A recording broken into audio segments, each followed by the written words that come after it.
Today we are going to start our session 7 of Python and Data Analytics Internship program of October 2025. Today's topic will be dictionaries and sets in Python. So let's start. So first of all, we will look about the objectives that we are going to cover in this session. Okay. So by the end of this session, you will be able to understand Python dictionaries and their key value structure. ठीक है, उसके बारे में अभी जैसे हम आगे अपना डिस्कस करेंगे वो आपको पता लगेगा कि डिक्शनरीज क्या होती हैं, की वैल्यूज क्या होते हैं. ठीक है.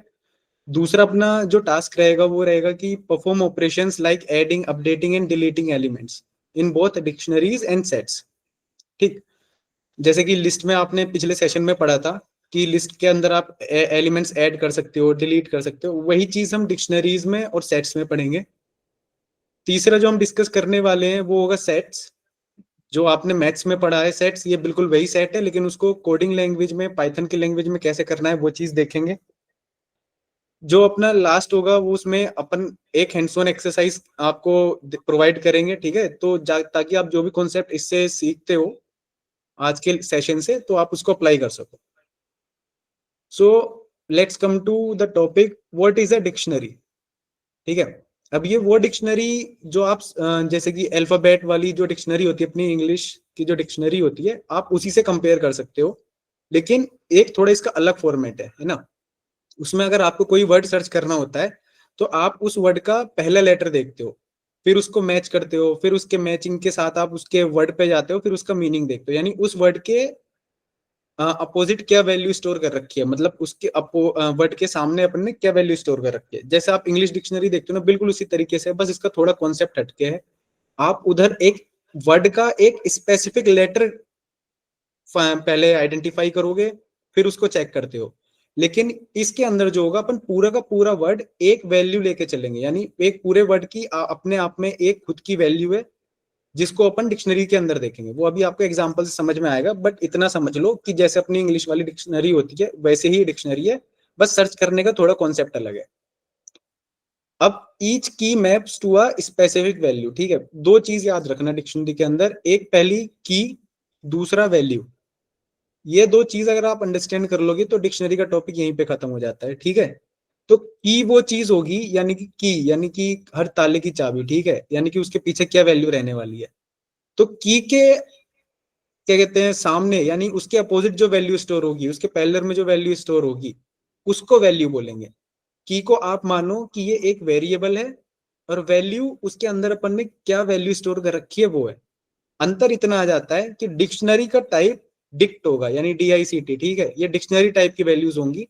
अगर आप वेरिएबल अलग से डिक्लेयर करते हो, उसके सामने आप जो भी वैल्यू स्टोर करते हो, फॉर एग्जांपल आपने इंटीजर स्टोर करा, तो उसका डायनेमिक, क्योंकि पाइथन डायनेमिकली टाइप्ड है, तो उस वेरिएबल को कंसिडर कर लेता है कि ये ठीक है, ये इंटीजर टाइप का वेरिएबल होने वाला है. इसी तरह से अगर आप कोई स्ट्रिंग की वैल्यूज वेरिएबल में स्टोर करते थे, जो अपन ने पहले किया है, ठीक है, तो वो समझ जाता था कि ठीक है, ये स्ट्रिंग टाइप का वेरिएबल होने वाला है. लिस्ट में आपने देखा था, लिस्ट में आप डिफरेंट टाइप की वैल्यूज एक ही वेरिएबल के अंदर स्टोर कर सकते हो. स्ट्रिंग भी स्टोर कर सकते हो, वैल्यूज भी स्टोर कर सकते हो. ठीक है. तो वहां उसका जो टाइप हो गया वो लिस्ट था, यहाँ डिक्शनरी है. लिस्ट में आप एक वैल्यू स्टोर करते थे, लेकिन यहाँ पे जो वैल्यूज स्टोर होंगी वो पेयर्स के रूप में होंगी. यानी एक की के सामने एक वैल्यू स्टोर होगी उस पर्टिकुलर की से रिलेटेड. यानी कि इसको आप मान लो कॉम्बिनेशन ऑफ वेरिएबल्स मान लो, जिनके अंदर कॉम्बिनेशन ऑफ अपन ने वैल्यूज स्टोर कर रखी है. अब की must be unique and immutable. ठीक है. यूनिक क्यों होगी? क्योंकि अगर की सेम हो जाएगी ना, यानी इंडेक्सिंग वाली चीज जो हो जाती है, एक इंडेक्स पे आप दो वैल्यू स्टोर नहीं कर सकते. सेम तरीके से आप एक की पे दो वैल्यूज स्टोर नहीं कर सकते. वो यूनिक वैल्यू होगी, तभी आप उस की के अपोजिट एक वैल्यू आइडेंटिफाई कर पाओगे. नहीं, अगर आप सेम टाइप की उससे की से स्टोर करना चाहो तो वो नहीं होगा. फॉर एग्जाम्पल अगर हो भी जाता, तो आपको कैसे पता लगेगा कि मेरे को, जैसे कि इंडिया के आगे मैंने न्यू दिल्ली भी स्टोर कर रखा है, आप एग्जाम्पल में देखो, जबकि ये पॉसिबल नहीं है, लेकिन आप एक हाइपोथेटिकली देखो कि ठीक है, चलो हमने एक और इंडिया की ले रखी थी और उसके आगे हमने मुंबई स्टोर कर रखा है. लेकिन यूजर कैसे बताएगा कि मेरे को न्यू दिल्ली चाहिए या मुंबई चाहिए? अगर आप इंडिया बोलोगे तो यहाँ पे पाइथन कंफ्यूज हो जाएगा, या आपका प्रोग्राम कंफ्यूज हो जाता है कि मेरे को कौन सी वैल्यू चाहिए. ठीक है. इसी वजह से जैसे इंडेक्स यूनिक होते हैं, इसी तरीके से की यूनिक होती है.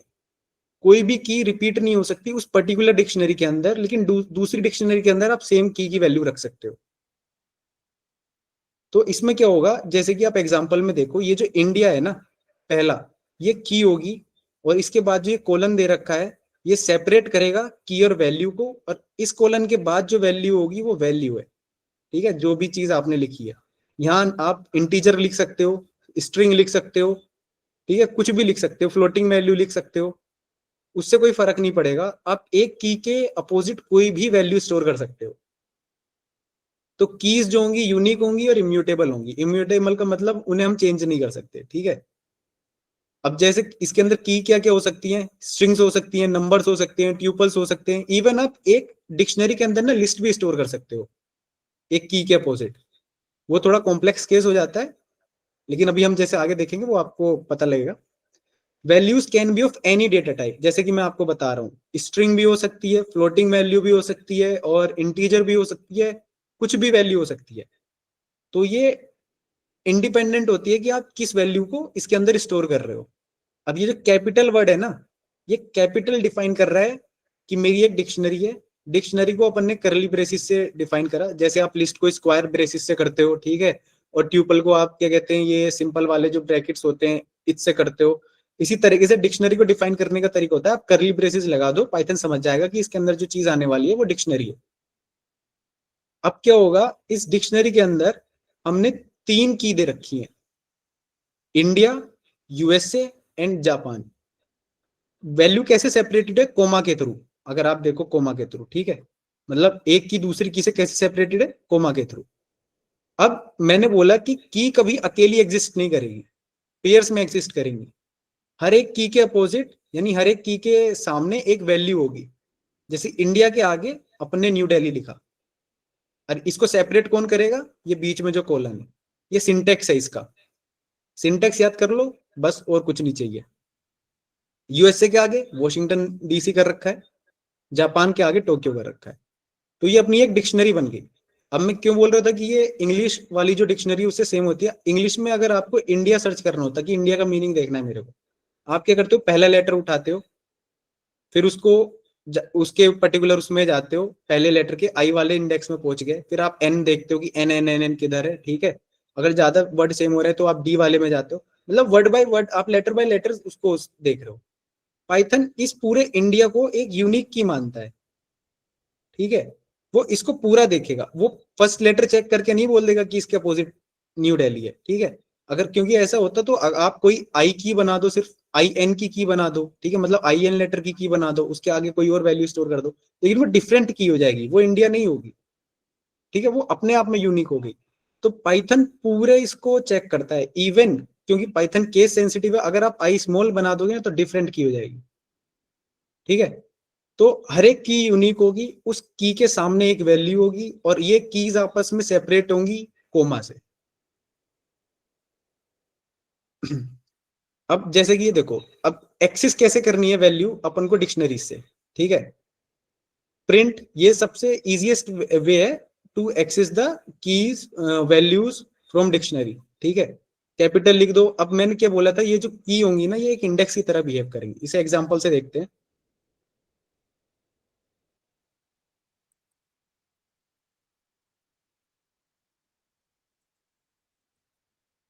अब की जो हमेशा है ना, वो आप इस तरीके से स्टोर कर सकते हो, आप वन के अपोजिट भी स्टोर कर सकते हो, आपके ऊपर है, लेकिन वो है रिपीट नहीं होनी वो वैल्यू, ठीक है। अब जैसे कि मैं स्ट्रिंग में स्टोर कर रहा हूँ, आपने देखा इंडिया, ठीक है। अब इसके अपोजिट हम एक वैल्यू स्टोर करने वाले हैं, आप कुछ भी कर सकते हो, ठीक है। तो अब जैसे इंडिया अपन कैपिटल्स लेके चल रहे हैं, तो ठीक है, हमने कैपिटल ही लिख देते हैं।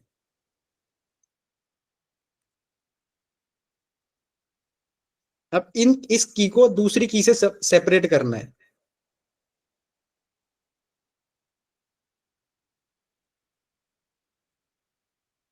अब दूसरी अपन जो लेके चल रहे थे, कोई भी कंट्री ले लो आप, उससे कोई फर्क नहीं पड़ता है ना। आप ले लो, क्या कहते हैं, जापान, ठीक है। सेपरेट के लिए कोलन लगाया की को सेपरेट करने के लिए, और अपन ने यहाँ पे लिख दिया टोक्यो फॉर एग्जांपल, ठीक है। इसके बाद आप कुछ भी ले लो।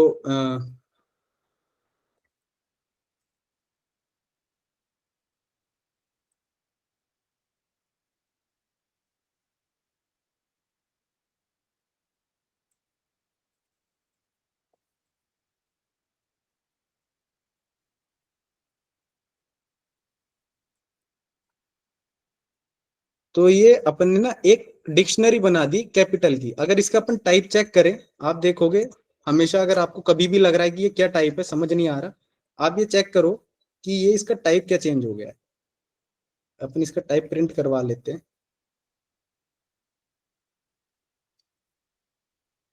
ठीक है, इसका आउटपुट देखें तो इसने बोला कि क्लास डिक्ट को फॉलो करता है। Dict stands for dictionary.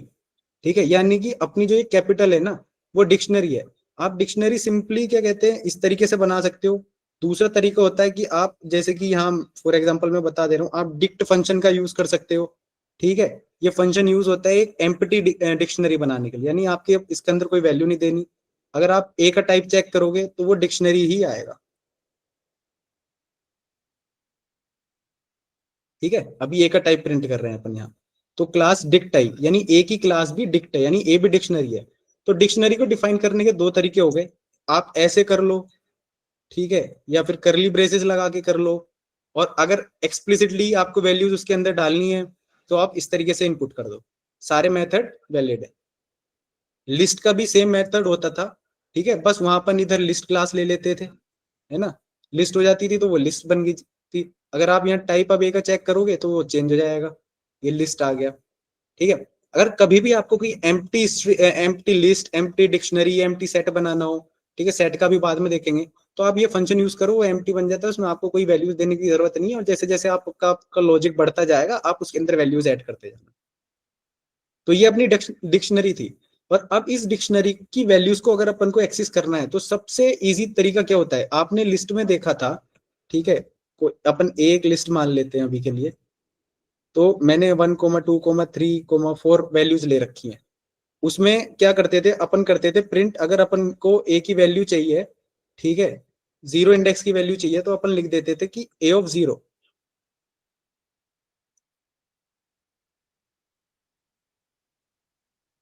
1 आ गई। ठीक है, यानी जीरो इंडेक्स पे क्या वैल्यू थी, 1 थी। लेकिन हमने यहाँ बोला, यहाँ इंडेक्स को आप की कंसीडर करो। जो आपकी की होगी, आप जबकि अलग है थोड़ा, लेकिन आप सिंप्लिसिटी के लिए ये समझो कि जो की है वही इंडेक्स है। ठीक है, तो इसी तरीके से अगर मुझे इंडिया के अपोजिट, यानी इंडिया के वेरिएबल में क्या वैल्यू स्टोर है वो प्रिंट करानी है। ठीक है, यहाँ कैपिटल, क्योंकि की अपनी एक स्ट्रिंग है तो आपको स्ट्रिंग देनी पड़ेगी। अब आप इसको प्रिंट करोगे, न्यू दिल्ली आ गया। ठीक है, यानी कि ये इंडेक्स का काम कर रही है की। और ये जो अपनी न्यू दिल्ली वैल्यू है ये 1 2 3 4 के तरीके से काम कर रही है। ठीक है, तो इस तरीके से अपन अपनी वैल्यूज को एक्सेस कर सकते हैं। इसके और भी मेथड है, गेट मेथड यूज कर सकते हो आप, कैपिटल डॉट गेट, उसके अंदर आप इंडिया लिख दो तो वो उसी तरीके से एक्सेस हो जाती है। ठीक है, जैसे कैपिटल डॉट गेट लिख दिया, आपको इसके अंदर ये लिखना पड़ेगा। और ये जो नोट फाउंड है ना, ये आप बाय डिफॉल्ट वैल्यू दे सकते हो। फॉर एग्जाम्पल हम एक ऐसी की प्रिंट करा रहे हैं, अब मैं देखो यहाँ पर कोई एक ऐसी की प्रिंट कराऊं ना जो जिसकी वैल्यू है ही नहीं इसके अंदर। फॉर एग्जाम्पल मैं यूएसए करा देता हूँ,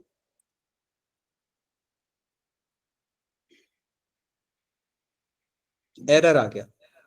ठीक है, अब इस एरर को हैंडल करने के लिए हम क्या करते हैं, गेट फंक्शन का यूज करते हैं कि डॉट गेट। इसके अंदर क्या करेंगे, आप वो वैल्यू डालिए जो आपको सर्च करनी है। फॉर एग्जांपल मेरे को सर्च करना है इंडिया।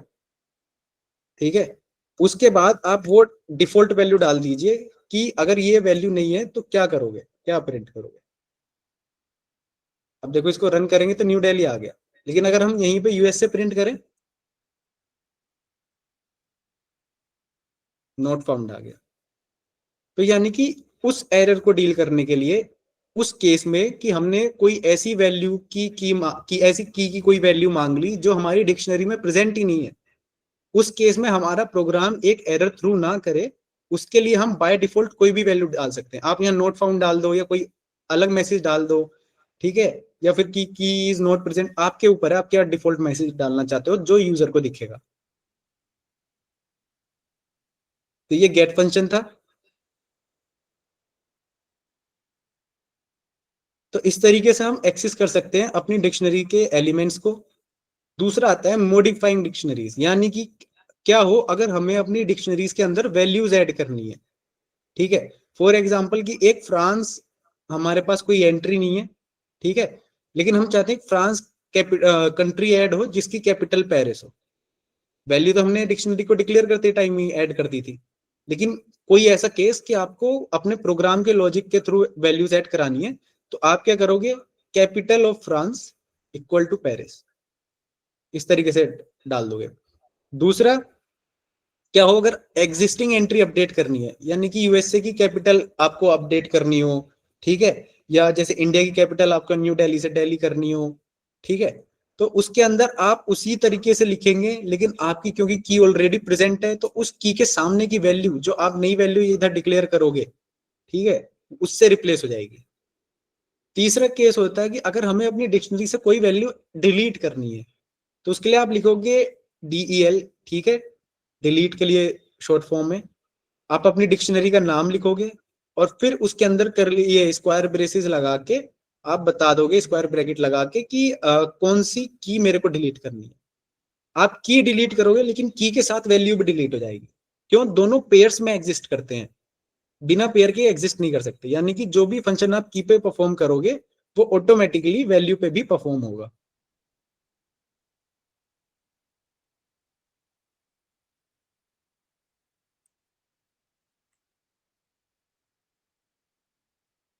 अभी देखो इसका आउटपुट क्या है, कैपिटल का India new Delhi, Japan Tokyo, UK London, ठीक है।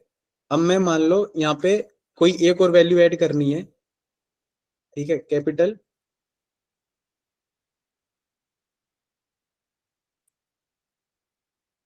कैपिटल के अंदर मैं चाहता हूं कि एक कंट्री और ऐड हो, फ्रांस, ठीक है, जिसकी वैल्यू हम पेरिस रखने वाले हैं। अब देखो अगर मैं इसको अब रन करता हूं, ये लास्ट में अपडेट होगी फ्रांस इक्वल टू पेरिस, मतलब ये वाला, ठीक है। अब मेरे को कोई वैल्यू डिलीट करनी है, ठीक है, उसके लिए अपन लिखेंगे कैपिटल, डिलीट से पहले अपडेट देख लेते हैं, कैपिटल। अब क्या करना था, फॉर एग्जांपल यूके की चेंज कर देते हैं, या चलो इंडिया की कर दे रहे हैं ना, किसी की भी कर लो, इंडिया। अब इसकी हम जो है कैपिटल इस एग्जांपल की चेंज करके देखते हैं, दिल्ली। अब जब रन करेंगे तो ये देखो उसकी वैल्यू अपडेट होगी। इसी तरह से अगर अपन को वैल्यू डिलीट करनी हो, ठीक है, तो अपन लिखेंगे कैपिटल। अब मान लो जापान की डिलीट कर दें, यूके की कर दें, किसी की भी कर दें, ठीक है, तो इसको रन करेंगे। यूके की अपन ने डिलीट की थी, यूके की डिक्शनरी से वैल्यू हट गई। तो ये कुछ ऑपरेशंस हैं, जैसे adding a new entry, deleting an old entry, ये सब अगर आपको करने हो डिक्शनरी में, तो इन फंक्शंस मतलब सिंपली आप उसके की को एक्सेस करो और अपना जो भी लॉजिक है वो लगा दो और परफॉर्म करो।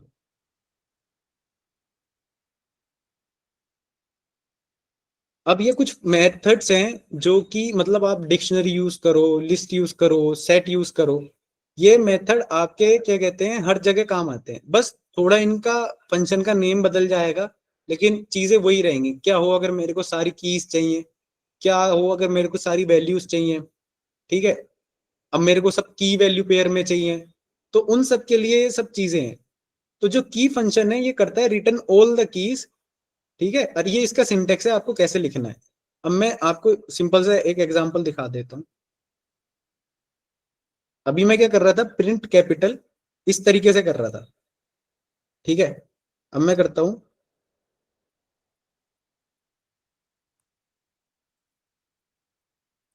कि मेरे को सारी कीज प्रिंट करनी है, मेरे को वैल्यू नहीं चाहिए।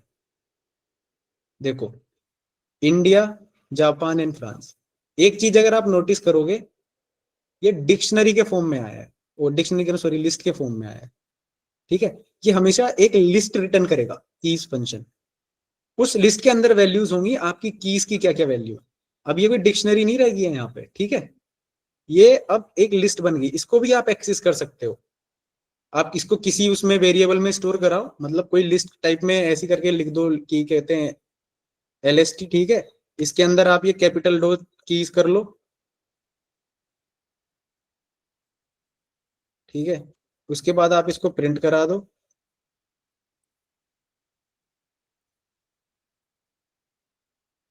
देखो वही चीज आ रही है ना। अब क्या होगा, जब ये एक डिक्शनरी से एक लिस्ट में सारी वैल्यूज आ गई, आप इसको अलग अलग भी एक्सेस कर सकते हो।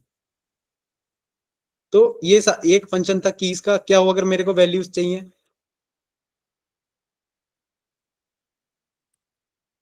तो वैल्यूज फंक्शन आ जाएगा। अब यहाँ से सारी क्या कहते हैं कीज, कीज जो थी वो इग्नोर हो जाएंगी और वैल्यू वैल्यू हो जाएंगी,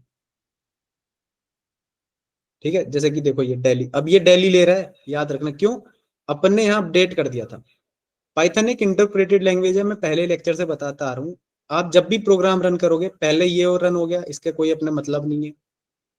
दूसरा हुआ कैपिटल, कैपिटल के अंदर अपन ने इंडिया की न्यू दिल्ली वैल्यू दी, जापान की टोक्यो, यूके लंदन, ठीक है। उसके बाद अपन ने पाइथन को ये समझ आया, पाइथन सेकंड लाइन पे, इस पे थर्ड लाइन पे आया, पाइथन ने फ्रांस की वैल्यू पेरिस कर दी, वो ऐड हो गई, अभी हमें नहीं दिख रही है क्योंकि हमने उसके बाद डिलीट भी किया है, मतलब ओ सॉरी, कैपिटल ऑफ इंडिया को हमने न्यू दिल्ली से दिल्ली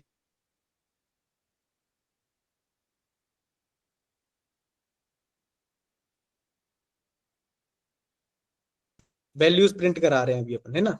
तो अब क्या हुआ, पाइथन ने सारे ऑपरेशंस परफॉर्म करे, पहले एक डिक्शनरी बनाई, उसके अंदर वैल्यूज डालनी, फिर हमने बोला फ्रांस की भी वैल्यू डालो जिसकी वैल्यू पेरिस होनी चाहिए, फिर हमने बोला कि कैपिटल ऑफ इंडिया जो थी उसको अपडेट करके दिल्ली कर दो, पाइथन ने वो कर दिया। फिर हमने बोला कि ठीक है यूके की जो थी वैल्यू की वैल्यू पेयर उसको डिलीट कर दो, उसने कर दिया। फिर अपन ने बोला कि प्रिंट कर दो, तो उसने वैल्यूज प्रिंट कर दी। और मैं अगर इससे एक स्टेप पहले प्रिंट करूँ ना डिलीट से पहले, तो आप समझोगे कि ये फ्लो बार बार रन होगा, आप जितनी बार रन करोगे,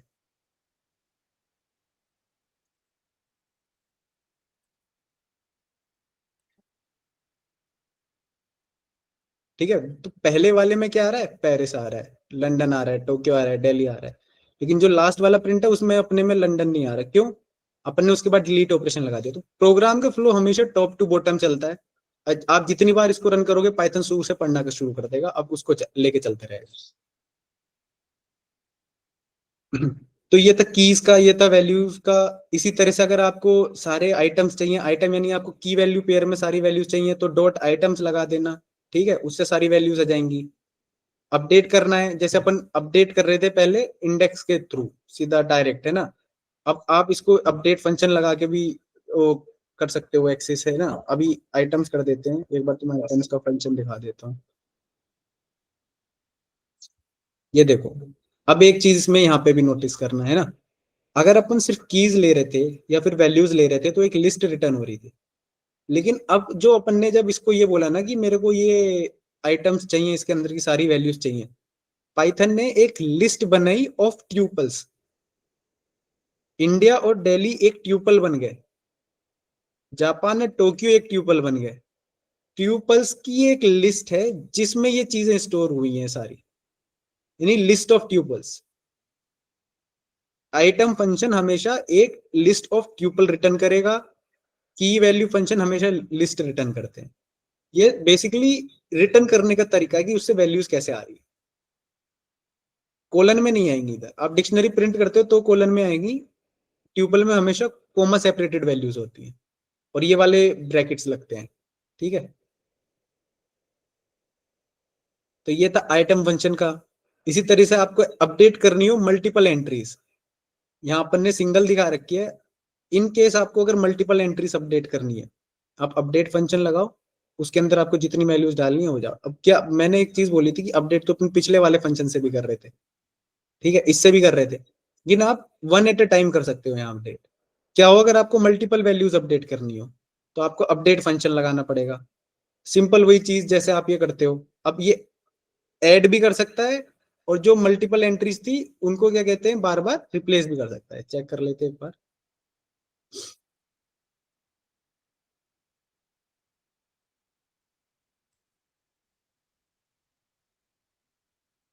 अपडेट, अब हमें अपडेट क्या करना है कि ये फ्रांस अपन इधर अपडेट कर रहे थे, इसको हटा देते हैं, छोड़ो इसे रहे।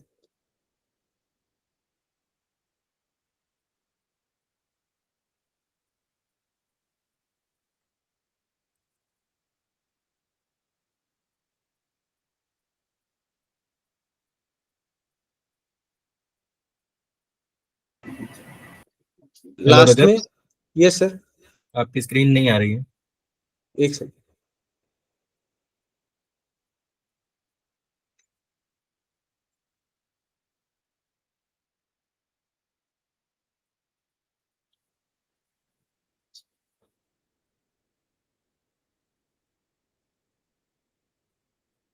अभी विजिबल है sir? Yes, it is visible now.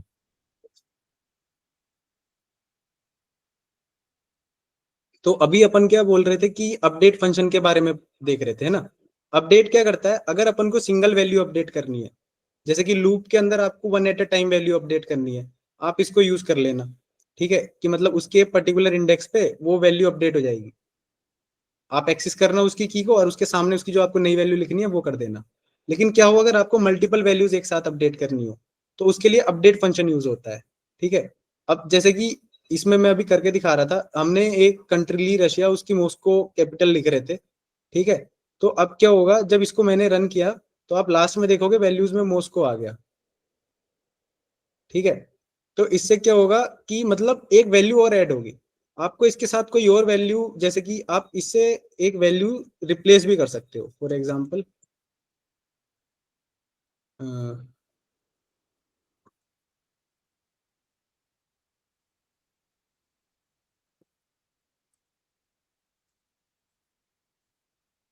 ठीक है, जब इसको अपन रन करेंगे तो जापान की जो वैल्यू थी वो होकाइडो होगी।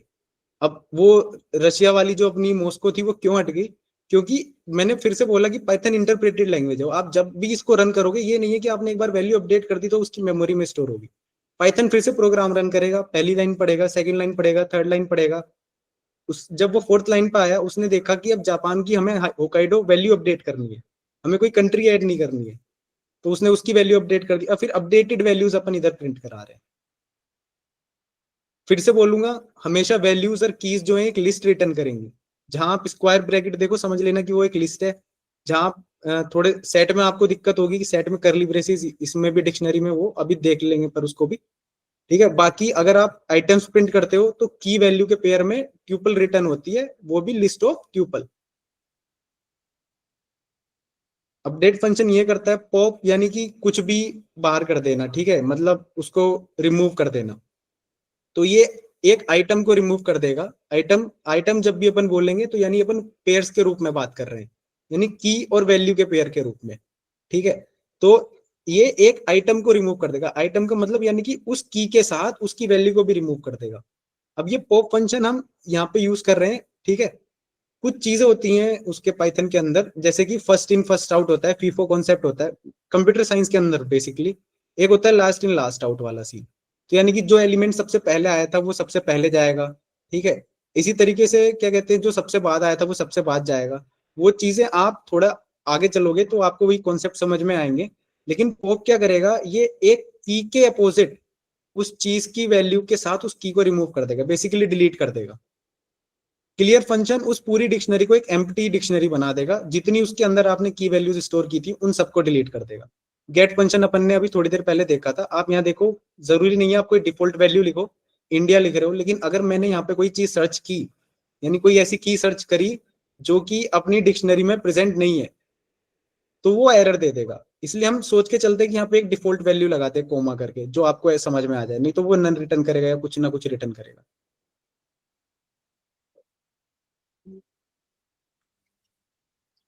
अब देखो, मैं बोल रहा था ना कि लूप के अंदर ये चीजें बहुत सारी काम आती हैं। तो ये बेसिक ऑपरेशंस हैं इस मतलब छोटे लेवल पे, लेकिन जो फाइनल असाइनमेंट होगा उसके अंदर आपको लूप लगा के ये काम करना पड़ेगा। तो लूप के अंदर अपन ना की को भी ट्रेवर्स कर सकते हैं, वैल्यूज को भी ट्रेवर्स कर सकते हैं, और दोनों के पेयर को भी ट्रेवर्स कर सकते हैं। ठीक है। फॉर एग्जाम्पल, एक फॉर लूप है हमारे पास, जिसके अंदर हमने एक कंट्री अपनी तरफ से एक वेरिएबल ले लिया। ठीक है। जिसके अंदर अपनी सारी कंट्रीज की वैल्यू होंगी। ये जर्नलाइज्ड वेरिएबल समझो, जर्नल यानी कि सब पे अप्लाई होगा इसके अंदर। जैसे जैसे लूप चलेगी, जैसे आपने फॉर लूप में पढ़ा था, एक हर एक की पर्टिकुलर एक के बाद एक के बाद एक वैल्यू आती चली जाएगी। तो अपन अभी पाइथन से क्या कह रहे हैं, पाइथन सुनो, जो कंट्री वेरिएबल है इसके अंदर वो सारी वैल्यूज एक एक करके स्टोर करना जो कैपिटल के अंदर है, मतलब सारी कीज स्टोर करना। ठीक है। तो जब आप प्रिंट करोगे कंट्री, तो वो सारी कंट्रीज को एक एक करके अलग अलग उसमें प्रिंट कर देगा। इसी तरीके से सेकंड लूप क्या कह रही है, पाइथन सुनो कि कैपिटल नेम, ठीक है, यानी कि अब हम चाह रहे हैं कि वैल्यूज आए उस कंट्री के अपोजिट वाली, in capital dot values. By default अगर आप डिक्शनरी का नाम लिखते हो तो पाइथन हमेशा कीज को ट्रेवर्स करेगा, लेकिन आप चाहते हो कि पाइथन वैल्यूज को ट्रेवर्स करे तो आपको उसको बताना पड़ेगा कि डॉट वैल्यूज करके कि आपको वैल्यूज ट्रेवर्स करनी है। फिर आप प्रिंट कैपिटल नेम बोलोगे, वो सारी कैपिटल्स के नेम प्रिंट कर देगा। अब मान लो क्या हो कि अगर आपको कंट्री भी चाहिए और कैपिटल भी चाहिए, ठीक है, तो बाय डिफॉल्ट तो अगर आप कैपिटल लिखते हो तो डिक्शनरी लेगा, पाइथन को आपको बताना पड़ रहा है वैल्यूज के लिए कि मेरे को वैल्यूज चाहिए। इसी तरीके से अगर आपको पेयर चाहिए तो पाइथन को बताना पड़ेगा आइटम्स चाहिए। आइटम्स मैंने बोला था हमेशा पेयर के रूप में प्रेजेंट रहेंगे, यानी की और वैल्यू के पेयर के रूप में।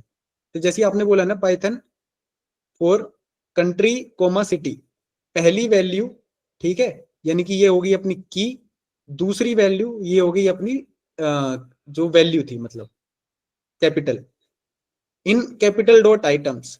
यानी कि एक अपने यहाँ पे क्या आ गई है पता है, ये फंक्शन अपने आप आपको दिखेगा नहीं, लेकिन यहाँ बहुत सारी चीजें ना बैकग्राउंड में होती हैं ये फंक्शन के। तो ये क्या करेगा, इधर ना एक लिस्ट बना देगा ऑफ ट्यूपल्स की, जिसमें से ये वैल्यूज स्टोर एक्सिस होंगी।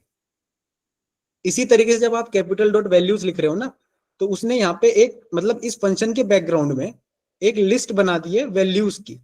यहाँ लिस्ट बनी है ट्यूपल्स की, यहाँ लिस्ट बनी है वैल्यूज की, ठीक है। ये अपना डिक्शनरी था ही, ठीक है, इधर अपन ने कोई फंक्शन कॉल नहीं किया। जब भी ये फंक्शन कॉल होगा तो वो उसके अपोजिट जो अपन ने आउटपुट देखा था पिछली स्लाइड में, वो उसको लाके इधर स्टोर कर देता है बैकग्राउंड में, और फिर ये उसको ट्रैवर्स करता है। और जैसे कि यहाँ हमने ये प्रिंट करा रहे हैं, print country is equals to ये ऐसे करके, ठीक है। एफ मैंने बताया था ये फॉर्मेटिंग के काम आता है, आपको जब भी स्ट्रिंग फॉर्मेटिंग चाहिए हो तो यहाँ पर ने कंट्री वेरिएबल लिखा, इधर सिटी वेरिएबल लिखा और उसको प्रिंट करा दिया। तो इसको एक एग्जांपल के थ्रू देख लेते हैं।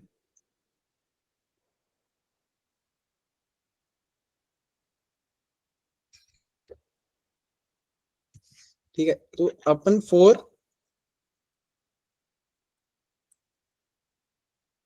कंट्री एक वेरिएबल लिया इन कैपिटल, यानी कि डिक्शनरी के अंदर तब तक चलना है जब तक मेरी डिक्शनरी खत्म नहीं हो जाती, यानी मैं लास्ट वैल्यू तक नहीं पहुंच जाता।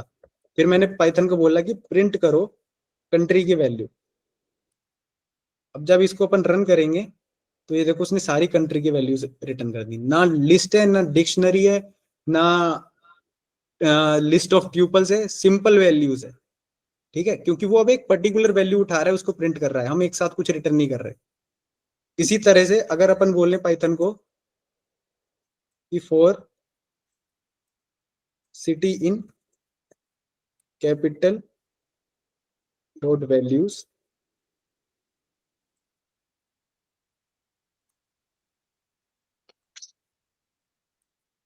प्रिंट सिटी, अब इसको रन करेंगे, सारी कैपिटल्स आ गई। अब आप बोलोगे कि यहाँ फंक्शन लिखना जरूरी है, ऐसा कुछ नहीं है, आप किसी वेरिएबल में भी इसको स्टोर कर सकते हो, ठीक है। जैसे कि मैं, मुझे पता है लिस्ट रिटर्न करता है तो कुछ भी वेरिएबल ले लो आप, कैपिटल डॉट वैल्यूज, ठीक है। और अगर अपन अब इसको प्रिंट करें,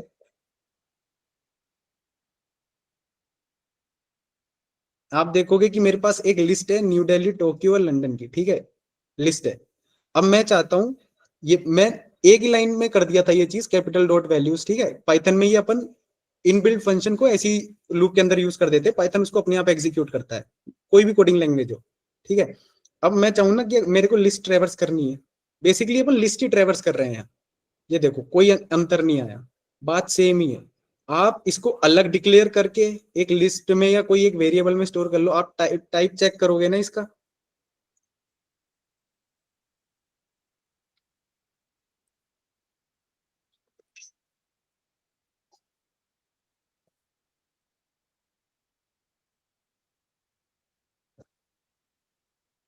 ठीक है, डिक्ट वैल्यूज के अंदर आ रही है जो कि एक लिस्ट को स्टोर करती है अपने अंदर, ये सामने इसका वेरिएबल नाम लिखा है, ठीक है।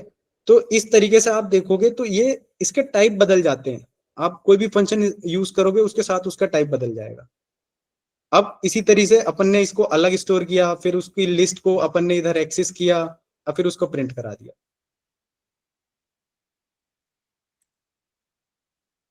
अगर अब तीसरा अपना जो पार्ट था तीसरा पार्ट देखें, इसको कर देते वरना एरर देगा।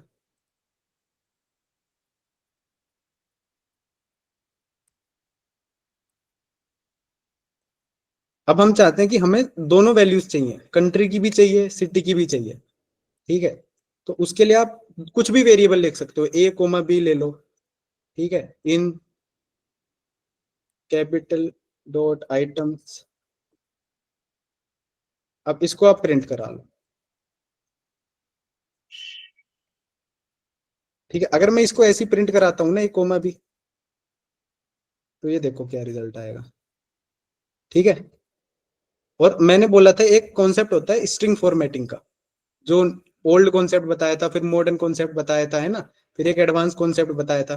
तो आप एफ लिखो, यानी एफ मतलब फॉर्मेटिंग, ठीक है। इसके अंदर अगर आप प्रिंट कर दोगे खाली ए कोमा बी, तो ये कुछ रिजल्ट नहीं देगा, ये सिर्फ ए कोमा बी रिटर्न करेगा। ये देखो 3 बार, क्योंकि 3 बार क्यों चला, 3 ही कीज है हमारे पास, लूप उतनी ही बार चलेगी जितने इसके अंदर आइटम्स होंगे, ठीक है। तो उसने 3 बार ए कोमा बी प्रिंट कर दिया, लेकिन हमें चाहिए कि हम ए की वैल्यू चाहिए, हमें हमें ए नहीं चाहिए। तो उसको हम करली ब्रेसिस से बता देते हैं कि आपको वैल्यू है, ए जो है कोई स्ट्रिंग नहीं है, वो एक वैल्यू है, बी भी कोई एक स्ट्रिंग नहीं है, बी भी एक वैल्यू है। तो अब पाइथन को समझ में आ गया कि ये एक हम मतलब एक वैल्यू की बात कर रहे हैं, ना कि हम as it is message print कराना चाह रहे हैं। करली ब्रेसिस के बाहर आप जो भी सिंबल बनाओगे वो एज इट इज प्रिंट हो जाएगा। जैसे कि मैंने इधर एरो बना दिया, ये इसको एज इट इज प्रिंट कर देगा, है ना। पहले इंडिया प्रिंट कर दी की, फिर उसने ये तो एज इट इज प्रिंट करेगा। करली ब्रेसिस के अंदर जो भी चीज होगी उसकी वैल्यू प्रिंट करेगा, उसके अपोजिट क्या चीज स्टोर कर रखी है, ठीक है। अब मैंने बताया था कैपिटल डॉट आइटम्स रिटर्न कर रहा है लिस्ट ऑफ ट्यूपल्स, तो वो चीजें आके इधर स्टोर हो रही हैं और वो फिर अपन इधर प्रिंट करा रहे हैं। तो ये था कि लूपिंग थ्रू ऑल दीज, ठीक है, कीज के करनी हो, वैल्यूज की करनी हो, की वैल्यू पेयर की करनी हो, तो कैसे करेंगे।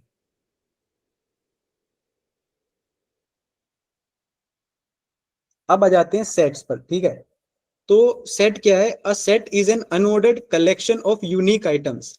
सेट के अंदर कभी भी कोई भी चीज कॉपी नहीं हो सकती, ठीक है। यानी कि सेट हमेशा यूनिक आइटम्स को स्टोर करेगा अपने अंदर।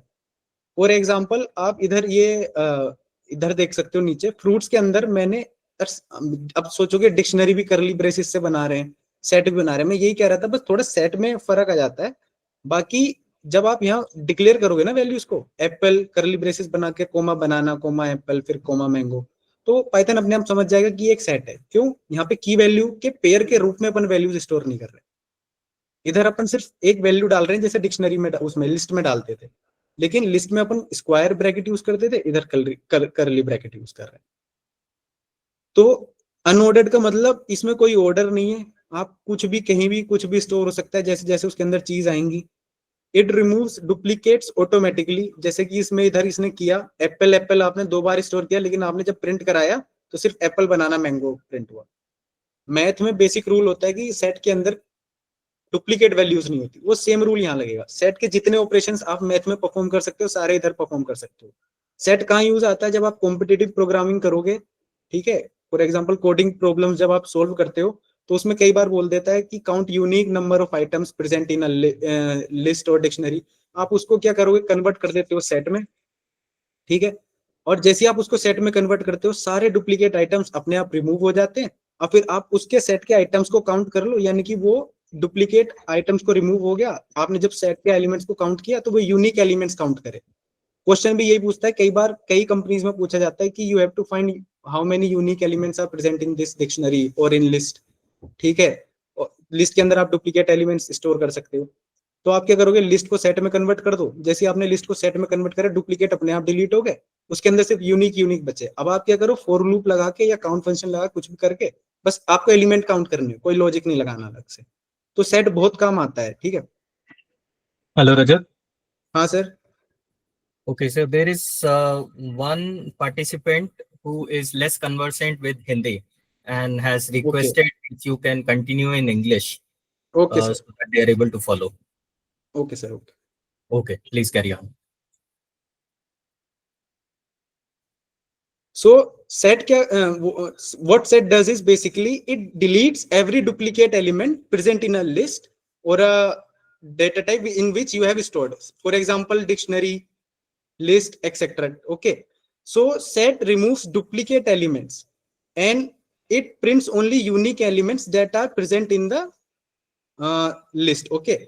For example, in a coding problem, there is a one famous coding problem in which you have to count the unique number of elements present in that list. So what logic you have to apply there is basically you have to convert that list into a set. Once you converted that list into a set, all duplicate elements will be removed automatically. And then you can print or count the number of elements present in that set.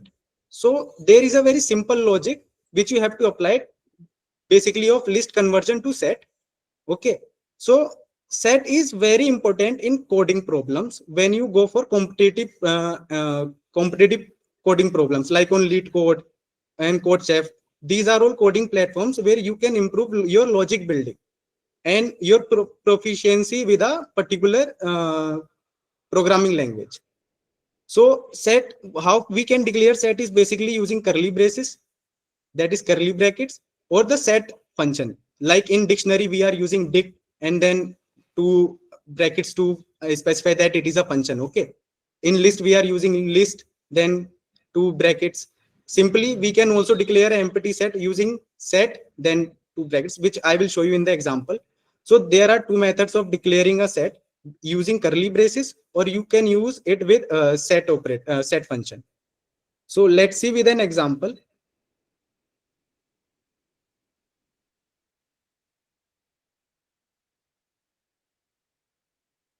For example, we have A in which we have declared values like 1, 2, 3.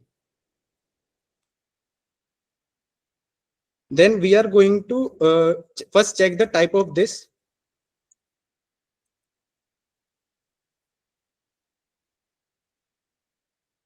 As you can see, now the Python is telling us that the thing which you have declared, the variable you have declared A, it represents a set. Its type is set. Okay. So what I am saying is that you can declare set by this method, or the other method is basically to declare an empty set by using set function. These two brackets at the end of set. Okay.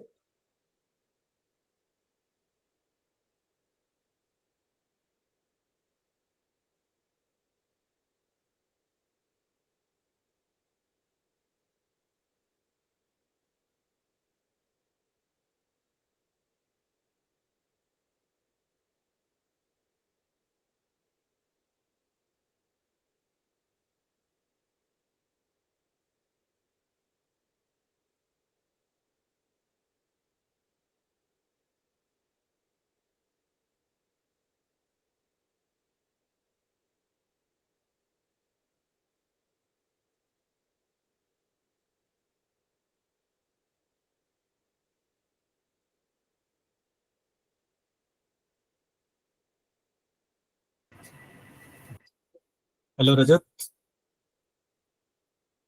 Seems to be some network issue at Rajat's end. He'll join back.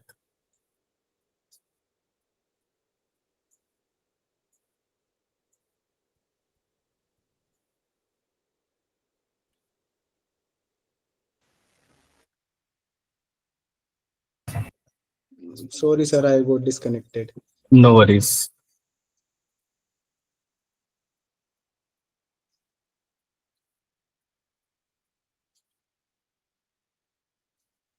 So I was telling you that there are two ways to declare a set. First, we can use simply these curly brackets, or we can use the set function. Okay. In these two ways, you can make Python understand that we have to deal with the sets for now. So when we print type of B and type of A, then they are returning the class set. It means now we are dealing with the type set, like we are dealing with the type dictionary earlier. Okay. So these are the two ways to declare a set.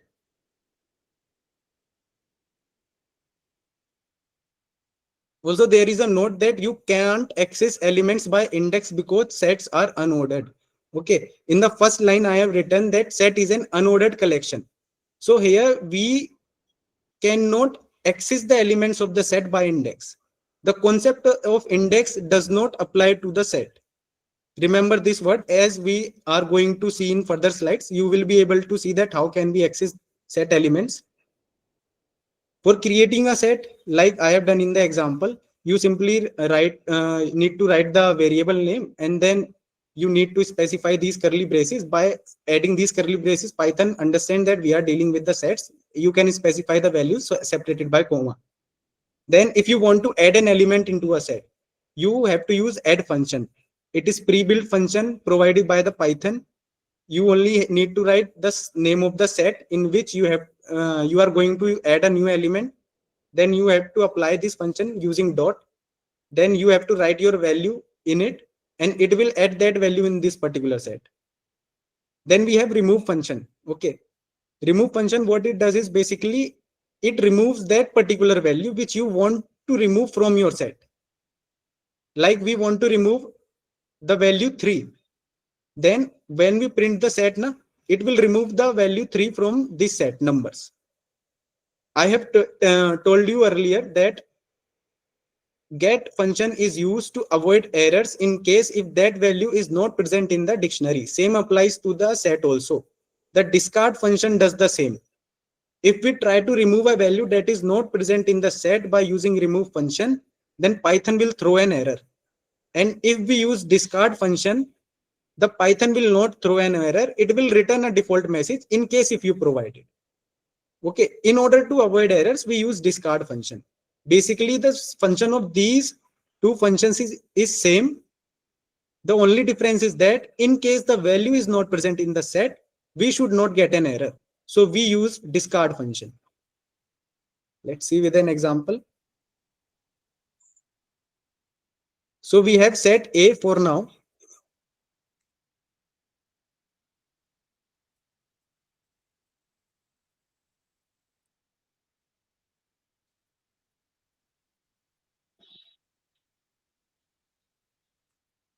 So now we need to add an element to this A set. Okay, so what we will do is use add function, and then you can add the value 4, and then we are going to print the value of that set.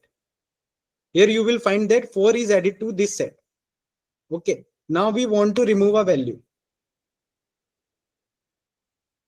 We are going to use remove function for now. We need to remove 3.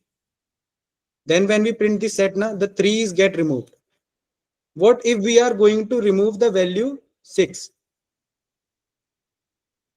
Python is throwing an error. It is saying basically you are trying to remove that value from the set which is not present in that set. So in order to avoid this error, so that our program can run without an error, we will use discard function. So what Python does here is that in case if the value is not present, the Python will throw an default message, not an error. So the program execution will not halt. Okay, now it is not throwing an error. So both functions, now you might have questioned that why we have then remove function. If we don't want to use it, we have a discard function which is better. Why we are using remove function? Okay, so there are some coding exercises which you will get to know while you do it. If you are trying to remove an element that is not present in the set and you want that the error should come so that the program can hold and you can apply your another logic, you can go for remove function. If you want that if the element is not present in the set, the program should not throw an error. The next lines of the program should execute as Python interprets line by line. Okay, so when Python comes at this line, a dot remove, if we are using remove, Python will hold here. It will terminate the program until the error is resolved. If you want that this is not the main issue of your program or the main logic, you can use discard function so that you can ignore the error and the lines below this line. Okay, the coding lines below this line will get executed in a sequential way without throwing an error. Then you have to use discard function. The function of both the function is same, that is to remove an element from the current set. So these were some functions that Python uses in order to modify its sets. Now in maths you have seen that we can perform union, intersection, we can perform difference, we can perform symmetric difference. Okay, so basically you know that union is what? Basically it adds both the element present in the sets and ignore the duplicate elements and then print the result. Intersection is basically what it does is it prints all those elements that are common in A and B. We will see in the example. Okay, difference basically what it does is it remove all those elements from set A that are present in set B also. Okay. Then what symmetric difference basically does is it print all those elements from both the sets that are unique to them, that are unique to that particular set. For example, 1 comma 2, 3 comma 4 and 5. So you can see that 1 comma 2 comma 3, 3 comma 4 comma 5, 3 is common between them. But what elements are unique to them are 1 comma 2 and 4 comma 5. So Python is printing 1 comma 2 comma 4 comma 5. Let's see with the example.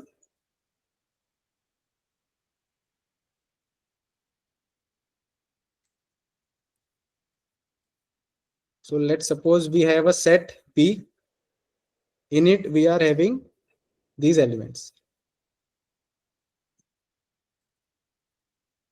So now we are going to perform a function named union. Okay, first let's go with the union.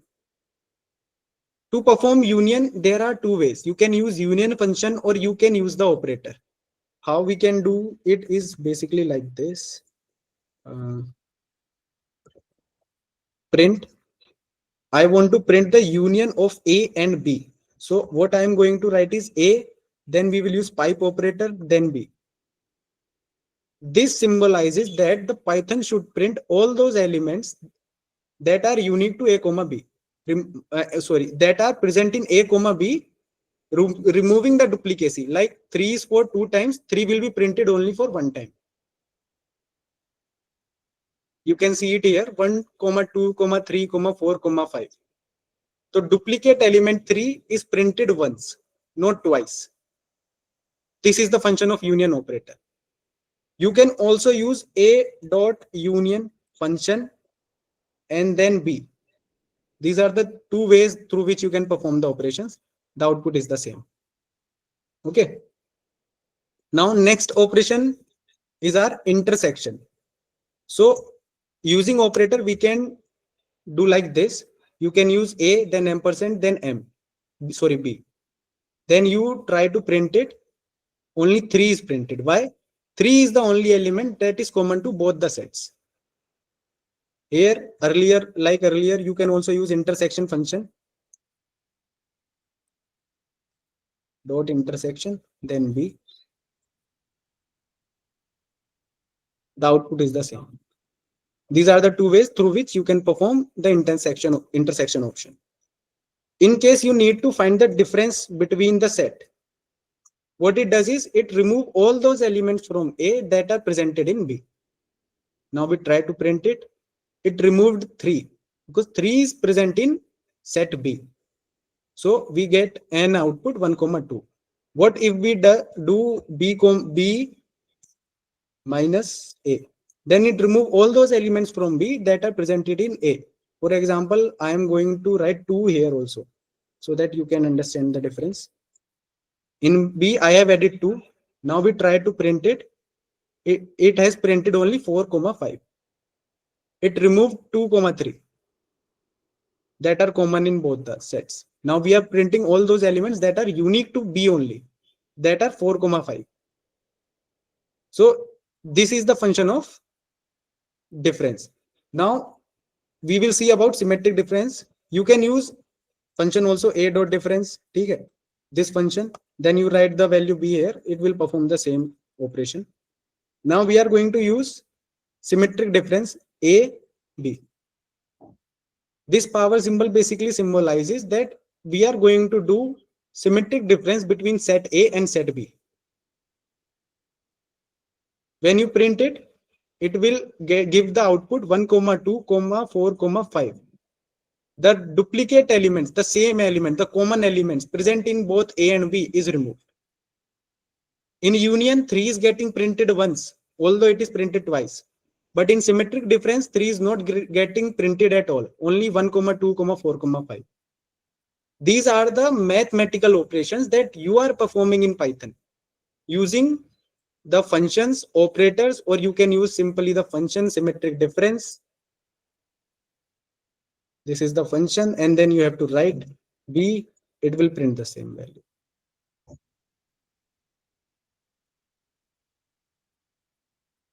So these are some set operations that you can perform the sets in the Python. So why we are learning dictionaries and set? What is the use of it in our real life applications? Okay. So dictionaries, for example, are used for storing students or employee records. Okay. So what it does is, like, you have an employee ID. Every employee has its own unique ID.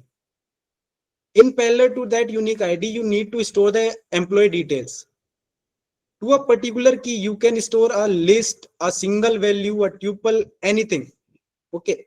So in parallel to that employee ID, you can store the whole history of that employee, that what is his name, where does he live, address, phone number, etc. And then you can access it. Counting word frequencies in text. Word frequencies basically means, like, you have a simple sentence, cat in a house. Okay. So you need to count how many times in has occurred, or how many times the word cat has occurred in that particular sentence. For example, you are having 3, 4, 5 sentences, and the cat word is occurring there 5, 6 times. Then you can count it. JSON data representation. JSON data representation, you might have seen it, or I will show you. We cannot run the program, but I will give you the representation. JSON is basically the type in which the values are written from the backend. When you will deal with the development, whether it is front-end development or anything which you are working, or you are using API, you will get the values in JSON format. What JSON is basically, it is a dictionary, like A. Okay. A stores a list or another dictionary that we call nested dictionary. That dictionary stores B. That B value has a list. In that list, we are having some values 1, 2, 3. Then after that, it is separated by comma. Then there is value C. Okay. In that C value, you have some text. So this format is JSON format. What JSON is basically, it's a list, dictionary of nested dictionaries or nested data types. Okay. So this format we call JSON format, and it is very useful when you are dealing with APIs and you want to display those values in your front end. That is the application that user is seeing. So we get the data from the backend and the APIs in JSON format mainly. There are other formats, but JSON is most represented format and most easiest to follow.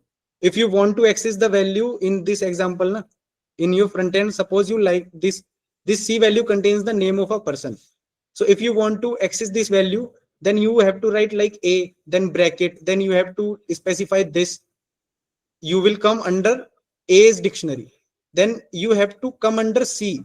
Then under C, you will get this value. So it is basically a stair. You can consider them as stairs. First, you have to climb first stair, then the second stair, then you will get that value. You have to come to that particular index. I told you that please consider key as indexes. Although they are not indexes, but if you try to follow the index concept here, it is very easy to access the values of nested dictionaries. Configuration settings in applications. Sets, removing duplicates from data, which I told you earlier. Fast membership testing, check if value exists. Like I was telling you that remove function will check, throw an error if the value exists or not. So that is the concept where we are going to use remove, not discard. Performing mathematical operations, like we have seen in the other slide. Useful in data analytics and database queries. So we have completed this session of today's, and now we have come to the assignment that you have to do after this session. So what you need to do is create a dictionary of countries and capitals and display it neatly. If you have tried to focus on this lecture, then you might have seen that we have done this in the example only, which I was showing you. So in order to make it more creative, you can use different formatting types. Like you have to use format string, and then you can represent it differently to the user. Instead of arrow, you can do something creative or etc. So create a dictionaries of countries with their capitals, and then you have to display the output using for loop neatly. It depends on you how you want to display it, how you want to format the output. It totally depends on you. You have to submit that assignment in this URL. In case you need any help or support, you can contact here. This is the information provided to you. And thank you for attending to today's session. Thanks, Rajat. If you have any of the questions, you can post to Rajat right now. Or if you have any queries later, you can use WhatsApp to post your queries, and the trainers will be able to address your queries. Shashwat, Tarini, Harsh, you have any questions? No, sir. Okay, great. Actually, So- I have one question. This is Tarni. Yes, Tarini. Yeah. Actually, the IDE, whatever you are using, it is VS Code, right? Yes. VS Code to produce all the show the its codings and whatever he's typing it, Rajat. So the thing is, no, is it possible to make it a Jupyter notebook or something? Because it won't be, it will be more clear, I believe. Because it's here. It is Actually, sometimes Tarini, if you are watching yeah, it in, if you are watching it in phone, it's not that clear. Maybe in the laptop it works well, but when we are in traveling or we are outside somewhere, then it's really very difficult to make it in the black text. Black in the black no, background. if it is not comfortable, we can change the theme to lighter theme na. I am using Okay. darker theme here. Okay. So next Yeah, time I will actually, change the theme I to just the. switched to laptop. Then I was in a phone, mobile phone, but before that, it was not that great. So I just wanted to check what functions you are using it for the sets, that symmetric and everything. So it's not that clear. But after I switched to this laptop, it was so clear. So that's what I'm just thinking. Maybe if we can change some other IDE, then it will be more helpful. But I'm using it in Jupyter Notebook only for practicing. That is okay, right? Yes, in VS Code, we are also using the Jupyter Notebook only. We are Okay. using its extension here to display it. Next time, what I can do is increase the font size. I can zoom it a Mhm. bit so that it can be clear on your screen. And if doesn't work, then we can switch to Jupyter Notebook. Actually, Yeah. the thing is No issues. VS Code One more provides. question, sir. Yeah. Sorry, thank you so much for this one, because the idea is okay, because whatever is comfortable to us, that we can use it. The other thing is that functions. So we are learning so many functions here, right? We need to remember all the functions. We have to memorize, or how it is works, because whenever we write the program, we don't know where to use, because you just taught today the remove function, discard functions, and so many things. We need to know where exactly the what function to be used. For that knowledge, how we will gain it? For that, Tarini, please visit Lead Code. There you will find some basic problems that you can solve in any coding language. When you do the practice now, then you are going to make decisions that what you have to do. I told in the first lecture that logic building is something that nobody can teach you. You have to implement it by Okay. your own self. Only what we Same can like do is we can mathematics, you teach. have to keep practicing it. Yeah. Keep practicing. Okay. The more you practice now, the more you get that where we have to use it, how we have to use it. For in this lecture only, I have told you that for counting the unique words in a list, we can convert it into set, then we can count it. So where from this knowledge is coming? Actually, when you practice the coding problems, then you will find that how to do it. It's something Okay. that nobody can teach you. Logic building is that it will come to your own when you practice more. Okay. Got it. Thank you so much, sir. Thank you so much. Welcome. Yeah, another thing just to add, see, for solving a problem, there can be multiple ways to solve it. It depends upon what combination of formulas or the combination of functions that you would use to solve that problem. So if you have seen most of the entrance exams related to IT, they would give a problem that can be solved in multiple ways. For example, it could be, star in a pyramid format has to be printed. Now that can be done with for loop, it can be done with the while loop, it can be done in several different ways. So more you practice, you would know which one is more efficient. As you practice more and more, you would know the best ways to code, the fastest way to code. the best representation. So all those things will come when you experiment with all those combinations, and you yourself would be able to, make a judgment around this one works better than this one has a loophole, this one has lesser execution time, and likewise. Okay, understood. Thank you so much, sir. Okay, all right, thank you, and we'll meet tomorrow with the next session.